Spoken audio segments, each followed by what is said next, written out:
Guys, so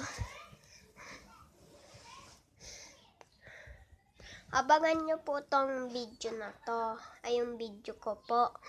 Kasi po magbibideo po ako ng graduation ko po sa school. Kasi malapit na po yung graduation namin.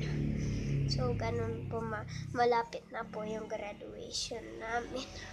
Mga 27 daw. Ewan ko. Exam kasi namin bukas eh.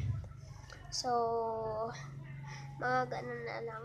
Tingnan natin kung 27 or 31 na ang graduation ko.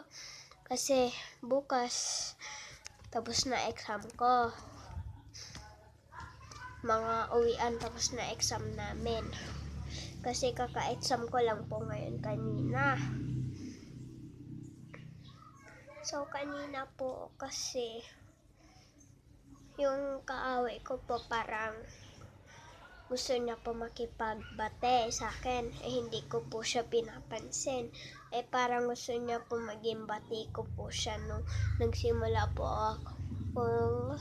Hindi po siya pansinin. Yun, parang nagiging mabait na siya. Paano kasi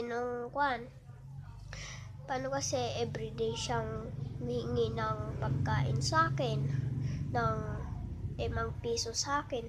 Di ba na gano'n nakakainis kapag everyday na inaano? So, mag-comment po kayo kung may nakakainis po kayong kaklase. Bye!